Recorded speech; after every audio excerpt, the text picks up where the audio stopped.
If you look at the bottom of the ECG readout, you will see a long run of recording from lead 2. This is called the rhythm strip. We use the rhythm strip to calculate the heart rate and to diagnose abnormal cardiac rhythms. Lead 2 is used as the rhythm strip as it is usually the easiest lead in which to see P waves, and, as we'll see in subsequent sections, identification and analysis of P waves plays a key role in the diagnosis of rhythm disturbances on the ECG. For now, let's deal with the calculation of heart rate. ECG recording paper is divided into large squares 5 mm wide, and these large squares are in turn further subdivided into small squares, each of 1 mm in width. For our present purposes, we can consider that in all ECG machines, the recording needles run at a constant speed over the ECG paper of 25 mm per second. If you think about it, you will realize that this means that distance on the ECG paper equates to time.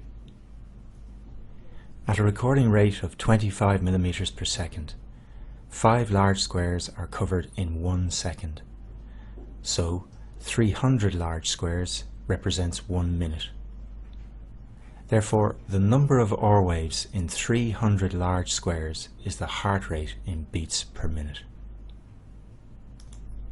Look at the rhythm strip on this ECG. There is 1 R wave present to every 5 large squares. So, in 300 large squares, there will be 60 R waves present. This patient's heart rate is therefore 60 beats per minute.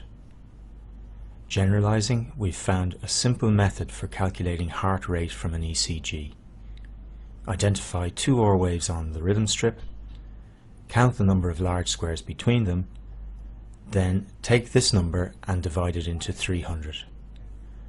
Provided the heart rhythm is regular, this method gives you an accurate heart rate in beats per minute.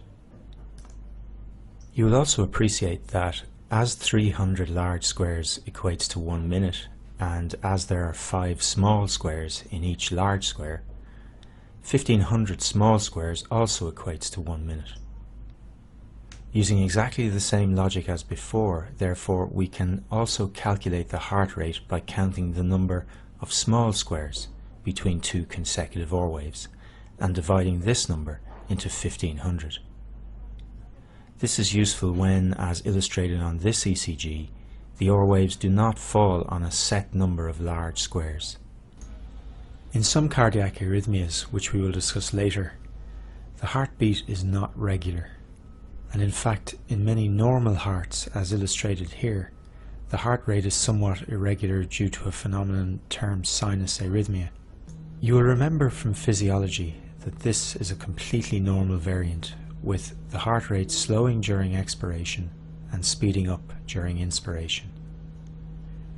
We cannot use the RR interval technique to calculate heart rate in this case, as the RR interval varies. When calculating the heart rate from an ECG in the presence of an irregular rhythm, count out 30 large squares. Now, remembering that 5 large squares equates to 1 second, 30 large squares corresponds to 6 seconds. Count the number of R waves in these 30 squares. In this case there are 7. 7 beats in 6 seconds gives a heart rate of 70 beats per minute.